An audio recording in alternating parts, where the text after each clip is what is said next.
नमस्कार दोस्तों, APS academy में आपका हार्दिक स्वागत है। दोस्तों फिर से प्रॉफिट लॉस की सीरीज़ लेकर आपके बीच आया हुआ हूं और हर सवाल को एक अच्छे डिटेल के साथ समझेंगे। साथ ही यदि आप हमारे चैनल पर पहली बार विजिट कर रहे हैं तो परसेंटेज और एवरेज जैसे चैप्टर मैं बहुत ही अच्छे लेवल पर के वीडियोस बना के डाल चुका हूं।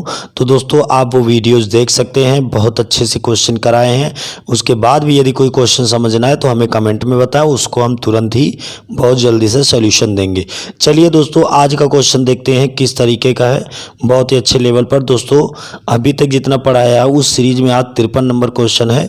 और यदि आप पहली बार वीडियो देख रहे हैं तो दोस्तों याद रखें, मैं 53 नंबर और 38, 53, 62, 75 और एक्सरसाइज बी का 7, 8, 32 ये 7 सवाल मैंने कहा था कि आप लगा लेना, जिसमें मैंने 38 और 53 समझाया हुआ था। तो आप इसके पहले के वीडियोस देख सकते हैं। तो उसमें ये 53 नंबर क्वेश्चन मैं आज छोड़ रहा हूँ क्योंकि इसके पहले के वीडियोस वही लगभग 52 तक बता चुके हैं। तो 53 नंबर क्वेश्चन मैं छोड़ रहा हूँ क्योंकि 38, 53 और ये सारे सवाल इसके पहले वीडियोज में एक जैसे लगेंगे, मैंने पूरी अच्छे से डिटेल दी है। तो दोस्तों आज 53 नंबर क्वेश्चन को छोड़ते हुए हम 54 नंबर से क्वेश्चन को अच्छी तरीके से समझते हैं। दोस्तों हमारा क्वेश्चन है, किसी वस्तु का क्रय मूल्य उसके विक्रय मूल्य का 40% है तो विक्रय मूल्य क्रय मूल्य का कितने प्रतिशत है। तो दोस्तों ये चीज़ आप बिल्कुल ध्यान दीजिएगा, जिसके बारे में जिससे तुलना करते हैं उसे हमेशा 100 मानते हैं। तो किसी वस्तु का जो क्रय मूल्य है यानी सीपी विक्रय मूल्य का 40% है। किसका दोस्तों? विक्रय मूल्य का। तो हम विक्रय मूल्य को 100 मान लेंगे, विक्रय मूल्य को 100 मानेंगे और क्रय मूल्य को 40 मानेंगे। अब दोस्तों मैंने परसेंटेज में या हमेशा से एक बात बताई है कि जिस चीज़ से तुलना होती है वो चीज़ हमेशा नीचे आती है, जिस चीज़ से तुलना होगी वो चीज़ हमेशा नीचे आएगी। तो बोला विक्रय मूल्य क्रय मूल्य का, यानी दोस्तों किससे तुलना कर रहा है? क्रय मूल्य से। क्रय मूल्य का कितने प्रतिशत है? तो दोस्तों हल कर ले, सिंपल है, 0, 0, 4, 25, 25 दाम का 250, यानी दोस्तों कितने परसेंट है? 250% है। यानी कि विक्रय मूल्य क्रय मूल्य का कितने प्रतिशत है। दोस्तों इसके बारे में अगर डिटेल ले तो जो भी बिगनर है थोड़ा हमारी बात को बिल्कुल रिलैक्स होकर ध्यान से सुने। दोस्तों सबसे पहले आपको ये ध्यान देना है कि किसके बारे में बोला गया है। देखिए दोस्तों बोला गया विक्रय मूल्य क्रय मूल्य का कितने प्रतिशत है, तो जिससे तुलना करें, यानी कि क्रय मूल्य से बोल रहा है एक प्रकार से। क्रय मूल्य का मतलब क्रय मूल्य से, तो क्रय मूल्य नीचे यानी 40 आ गया, विक्रय मूल्य 100 ऊपर हो गया, इंटू 100 सिंपल है 250%। या फिर दोस्तों एक चीज़ जिसके बारे में पूछा जाए वो चीज़ हमेशा ऊपर रहती, आप चाहे ये सेंस लगा लें। जिसके बारे में पूछा जाए, पूछा किसका गया? विक्रय मूल्य के बारे में। विक्रय मूल्य क्रय मूल्य का कितने प्रतिशत है, यानी विक्रय मूल्य कितने प्रतिशत है क्रय मूल्य का। तो जो चीज़ के बारे में पूछा जाए वो हमेशा नॉमिनेटर बनेगी और जिससे तुलना करे, जिससे कंपेयर, वो हमेशा डिनोमिनेटर बनेगी। दोस्तों क्लियर हो गया? हर एक सवाल के बारे में अच्छी डिटेल लें ताकि बार बार आपको ना पढ़ना पड़े। मैं तो यही सोच के पढ़ा रहा हूँ कि आपको कोई क्वेश्चन बार बार ना पढ़ना पड़े। चलिए देखते हैं आगे का क्वेश्चन, इसको हटाते हैं। दोस्तों क्वेश्चन है, एक मशीन को 10% लाभ पर बेचा गया, यदि 80 रुपये कम में बेचा जाता तो 10% की हानि होती, तो वस्तु का क्रय मूल्य। तो दोस्तों सिंपल सी देखिए, पहले 10% का लाभ बोला है तो दोस्तों 110 लिखे, सबसे पहला काम 10% का लाभ 110, 10% की हानि 90। दोस्तों यहाँ तक क्लियर हो गया? 10% लाभ मतलब 110, 10% हानि मतलब 90। यहाँ तक सवाल में कोई डाउट आपको नहीं। अब दोस्तों बोला है 80 रुपये कम में बेचा जाता, 80 रुपये कम। इस शब्द पर आप ध्यान दीजिए, कम। कम, अधिक, छोटा, बड़ा, अंतर, ये सारे शब्द क्या होते हैं? दो कंडीशन के बीच माइनस का रिजल्ट होता है। इन सारे शब्दों का मतलब दो कंडीशन के बीच माइनस का रिजल्ट। तो यहाँ पर दोनों कंडीशन के बीच माइनस का रिजल्ट दोस्तों क्या है? 20 है। ध्यान दीजिएगा दोस्तों, यहाँ पर डिफरेंस 20 का, 20% वाली वैल्यू 80, तो 1% वाली वैल्यू दोस्तों हो जाएगी 4, तो 100% वाली वैल्यू क्या हो जाएगी दोस्तों 400, यानी उस वस्तु का क्रय मूल्य दोस्तों कितना आ जाएगा 400। इस क्वेश्चन को दोस्तों बिल्कुल ओरल कर सकते थे, सिंपल है, 10% का लाभ 10% की हानि प्लस माइनस का डिफरेंस जुड़ जाता 20, 20 बराबर 80, 1% बराबर 4, 100 बराबर 400। हर क्वेश्चन को बिना पिन के करने की कोशिश करें। क्लियर हो गया दोस्तों, चलिए आगे का क्वेश्चन देखते हैं। दोस्तों क्वेश्चन बहुत अच्छा है, प्रैक्टिकली क्वेश्चन है, इसको ध्यान से सुनिएगा और स्क्रीन पर आ रहा है उसको ध्यान से पढ़ लीजिएगा। दोस्तों क्वेश्चन है 100 वस्तुओं में से आधी वस्तुओं को 20% लाभ तथा शेष वस्तुओं को 40% लाभ पर बेचा गया। यदि सभी वस्तुओं को 25% लाभ पर बेचा गया होता तो लाभ पहले से 100 रुपये कम मिलता। तो प्रत्येक वस्तु की कीमत पूछी गई है। तो दोस्तों सिंपल है, ध्यान दीजिएगा क्वेश्चन किस तरीके से समझा जाए। दोस्तों ये 100 वस्तुएं हैं, ध्यान देना मेरी बात। आधी वस्तुएं ये 50 और आधी वस्तुएं ये 50। सिंपल है दोस्तों। बोला है आधी वस्तुएं 20% लाभ, 20% लाभ दोस्तों प्लस का 10। दोस्तों ये बात समझ में आ रही है, इसका 10% 5 तो 20% 10। शेष वस्तुओं को 40% लाभ, तो से 10% 5 तो 40% 4 गुना यानी कि 20 प्लस का 20। दोस्तों ये बात समझ में आ गई है। अगर आप ऐसा ना कर पाए तो आप जो है 50 का 20% निकाल लेना, 10 आएगा, और 50 का 40% यानी 50 × 40/100 जैसे किया जाता है, चाहे आप ये निकाल लेना। तो दोस्तों हमारे अकॉर्डिंग जो प्रॉफिट है वो कितना है, ध्यान से देखिए 30। हमारे अकॉर्डिंग दोस्तों कितना प्रॉफिट है 30 का। सवाल में बोला यदि सभी वस्तुओं को यानी ये 100 सभी वस्तुओं को 25% लाभ पर बेचा जाता तो दोस्तों 100 का 25% लाभ होता 25। कितना होता 25। सिंपल है दोस्तों। अब इसके बाद करें तो लाभ 100 रुपये कम होता।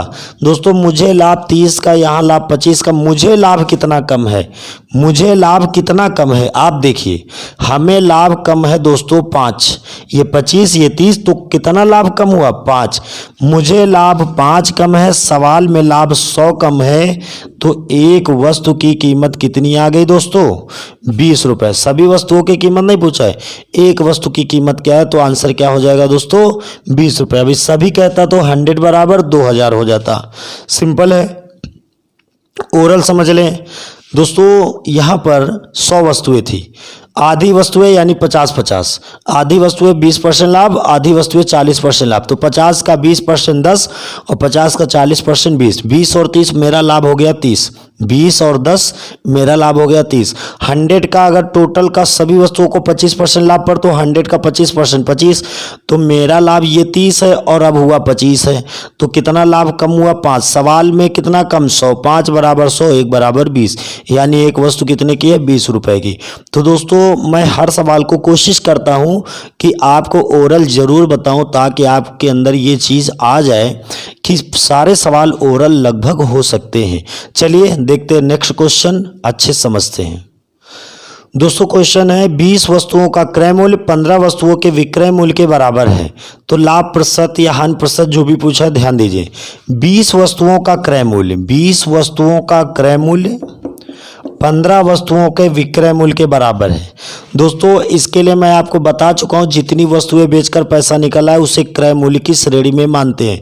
इसकी बहुत बड़ी डिटेल पहले की वीडियोस में दे चुका हूं, फिर भी क्वेश्चन यहां बीच में इस वैरायटी का आ गया तो मैं आपको समझा देता हूं एक नॉर्मल तरीके से। तो दोस्तों ध्यान से देखिए, मान बराबर के होते किस तरह होते ध्यान दीजिए। जैसे कहीं पर 2x बराबर 3y होता है तो दोस्तों x का मान 3, y का मान 2 कहा जाता है। क्लियर है दोस्तों। ठीक उसी तरीके से CP का मान दोस्तों कितना हो जाएगा 15 हो जाएगा और SP का मान कितना हो जाएगा 20 हो जाएगा। एक प्रकार से हम कह सकते हैं कि कोई वस्तु 15 रुपए की खरीदी गई, कॉस्ट की गई और 20 रुपए की बेची गई, SP यानी सेलिंग प्राइस। सिंपल है दोस्तों, आप समझ गए होंगे 5 का प्रॉफिट हुआ और आपको पता है लाभ और हानि हमेशा किस पर ज्ञात होते हैं क्रय मूल्य पर। तो 5/15 × 100, 1/3 × 100 यानी 33 से ही 1/3% का आपको लाभ हो जाएगा। सिंपल है दोस्तों, कुछ भी समझाने वाला नहीं था।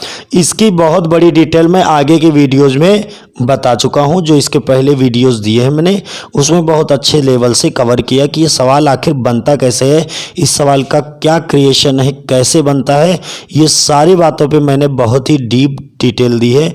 चलिए देखते हैं नेक्स्ट क्वेश्चन। दोस्तों क्वेश्चन को बड़े ध्यान से समझिएगा, बिल्कुल आसान क्वेश्चन है। प्रैक्टिकली एक अलमारी को 2576 में बेचने से 12% का लाभ होता है। यदि इसे 100 रुपये कम में खरीदा गया होता तो कितने प्रतिशत लाभ होता। सिंपल दोस्तों क्वेश्चन, आप ध्यान दीजिएगा। 2576 में बेचने से 12% का लाभ हो रहा है। तो दोस्तों जो बिगिनर बच्चे हैं बिल्कुल ध्यान से देखिएगा, 12% लाभ का मतलब 100 से 112। 12% लाभ का मतलब है 100 से 112। दोस्तों इसको आप कटिंग कर सकते हैं या ना करें, कोई प्रॉब्लम नहीं है। आप कटिंग कर सकते हैं। 2 पंची 10, यहाँ पर 2 पंची 10, 2 छंग 12 और फिर 25, 2 दूना 4, 2 अट्ठे 16। दोस्तों वैल्यू 25 से 28 हुई है। या आप 100 112 रहने दें, कोई प्रॉब्लम नहीं है। अब देखिए दोस्तों सिंपल है। अब 2576 में अगर बेचने से लाभ हो रहा, इसका मतलब उस वस्तु का यानी उस अलमारी का जो क्रय मूल्य है वो कम है। क्रय मूल्य कितना है, कम है। तो दोस्तों हमें कम आंसर पाना है। कम आंसर पाना है तो ऊपर 25 और नीचे 28 करें। एक प्रकार से ऊपर 100 नीचे 112 है, वही कटिंग कर दी गई दोस्तों, कोई दिक्कत नहीं इसमें। तो आप इसे सॉल्व कर लेंगे दोस्तों, तो मैं आपको बता देता हूँ 2300 आ जाएगा। उस अलमारी की कीमत कितनी आ जाएगी, 2300। अब बोला कि यदि उसे 100 रुपये कम में खरीदा गया होता, यानी कितने का खरीदा गया होता दोस्तों, 2200 की। देखो आपके सवाल में बोला है ये तो क्रय मूल्य की कीमत 2300 आ चुकी है। अब बोले यदि 100 रुपये कम में खरीदा गया होता, 100 रुपये कम में खरीदा गया होता मतलब कितने की खरीदी गई होती, 2200 की। भाई 100 रुपये कम कर दिया, 2300 सीपी आया है, तो आप 2200 में खरीदे होते। और बिक दोस्तों कितने की रही थी, 2576 की। खरीदे कितने की हो, 2200 की। जब 100 रुपये कम में खरीदा तो आप बताइए आपको कितना प्रॉफिट हो रहा है। तो दोस्तों आपको प्रॉफिट हो रहा है 376 का। देखिए 6, 7 और 5 में 2 घटा और 376 का। और अब आपका क्रय मूल्य कितना है दोस्तों, 2200 इंटू 100। क्लियर हो गया दोस्तों। अब इसे सॉल्व कर लीजिए, आपका आंसर दे देगा। ध्यान दीजिए 0 0 कटिंग कर दिया, 2 गेरवा हम 22, यहाँ पर 2 1 कम 2, 2 अट्ठे 16, 2 अट्ठे 16। यानी कि दोस्तों आपका 188/11, 11 से भाग करा दे जिस तरीके से सवाल में आंसर आ रहा है। 11 1 कम 11, यहाँ पर बचे दोस्तों 7, यहाँ पर 8, 11 77, यानी कि 1। यानी दोस्तों आपका आंसर आ चुका 17 सही 1/11%। आपका आंसर क्या हो जाएगा, 17 सही 1/11%। सिंपल है दोस्तों, कोई डाउट नहीं सवाल में। अब आप ध्यान से केवल ओरल सुन लीजिए। बोला है 2576 में बेचने से 12% का लाभ हुआ है, तो 100 से 112। 2576 में बेचने से लाभ हुआ है तो हमने कम की खरीदा होगा, तो 2576 लिखा, ऊपर 100 लिखेंगे, नीचे 112 लिखेंगे। उसी का शॉर्ट फॉर्म 25/28 मैंने लिखा है। इसे सॉल्व करेंगे, आपका 2300 सीपी आ जाएगा। जो मैं बोल रहा हूँ इसको ध्यान से समझिए पहले। तो 2300 सीपी आ गया। अब बोला यदि 100 रुपये कम में खरीदा होता तो दोस्तों कितने खरीदा होता, 2200 की। अब 2200 की खरीदा होता, 2576 की बेचा था तो 376 का लाभ हुआ। 376 ऊपर रखा, लाभ नीचे क्रय मूल्य 2200 इंटू 100। सिंपल है, 100 और 2200 के 2 2 जीरो समाप्त हो गए। अब आ गया 376/22, यानी कि 2 से काट दिया, ऊपर 188 आ गया, नीचे आ गया तुम्हारा कितना था, यहाँ पर 22 11 आ गया। 188/11 का सोल्यूशन 17 सही 1/11% आपका आंसर हो गया। चलिए देखते हैं नेक्स्ट क्वेश्चन, अच्छे से समझते हैं दोस्तों। क्वेश्चन ध्यान से देखें, बहुत अच्छा क्वेश्चन है। प्रतीक ने एक संगीत वाद्य केंद्र कार्तिक को 20% लाभ पर बेच दिया तथा कार्तिक ने 40% लाभ पर स्वास्तिक को बेच दिया। स्वास्तिक ने इसकी कीमत 10,500 अदा की हो तो प्रतीक ने इसके लिए राशि कितनी दी। सिंपल है दोस्तों क्वेश्चन, ध्यान दें एकदम अच्छे से। पहले 20% लाभ पर वस्तु बेची गई, तो 20% को दोस्तों बोलते हैं 1/5 प्लस का लिखेंगे। यहाँ पर जब सर्किल से सवाल को लगाते हैं तो फ्रैक्शन में लिखना ज़्यादा आसान होता है। तो 20% को 1/5 बोलते। इन्होंने 40% लाभ पर बेचा, तो दोस्तों 40 का मतलब 2/5। ये प्रतीक ने कार्तिक को बेचा, कार्तिक ने स्वास्तिक को बेचा, 40% लाभ। अब स्वास्तिक ने इसकी जो कीमत दी है वो 10,500 दी है, तो प्रतीक ने कितनी दी? तो दोस्तों सिंपल है, आप 10,500 लिखें। ये देखिएगा दोस्तों, जब प्लस होता है तो हर में अंश जुड़ता है, मैं बहुत बार ये बात बता चुका हूँ। तो 5 में 2 जुड़ जाएगा, तो यानी 7/5। दोस्तों हल कर लें, 7 एकम 7, 7 पन्ना 35, 1500, 15 पची 75। दोस्तों यहाँ पर आ गया कितना? 7500। क्लियर हो गया दोस्तों। अब यहाँ 7500 आप लिखें। अब यहाँ पर देखिएगा दोस्तों, यहाँ पर आ जाएगा 6/5। 5 में 1 जुड़ेगा, 6/5 आ जाएगा आपका। सिंपल है। अब दोस्तों 6 कम 6 बचा 1, हो गए 15, 6 दूना 12, 6 पंचे 30, 0। क्लियर है। अब क्रॉस मल्टीप्लाई, 5 0 पचम 25 और 5 दूना 6, 5 दूना 10 और 2 12 और 5 एकम 5 1 6।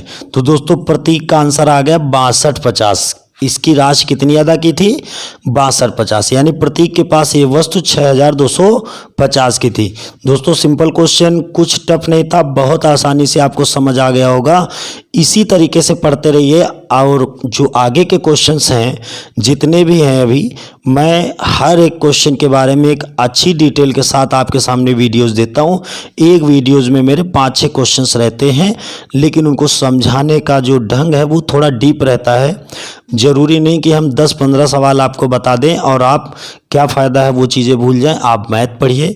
आपको अगर क्वेश्चन कम लगते हैं कि कम क्वेश्चन कराए जा रहे हैं, तो आप ये वीडियोज़ में 5-6 क्वेश्चन कवर करिए, फिर आगे आप स्वयं लगाइए। थोड़ा स्टेप समझ गए हैं, इसके बाद जब फिर मेरा वीडियो देखिए, उसमें आपका तरीका मेरे तरीके में थोड़ा मैनेज कर लीजिए, जो अच्छा लगे उससे गेन करिए। साथ में अगर समय बचता है और भी पढ़ने का, तो और भी सब्जेक्ट आप पढ़िए। रीजनिंग है, जीएस है, हिंदी है, एसएससी वालों के लिए इंग्लिश है, बहुत सारे सब्जेक्ट हैं, तो आप उन पर भी थोड़ा टाइम दीजिए और बेहतरीन तरीके से पढ़ते रहिए। चलिए आगे के क्वेश्चन नेक्स्ट वीडियो में, तब तक के लिए अच्छे से पढ़ाई करें। धन्यवाद।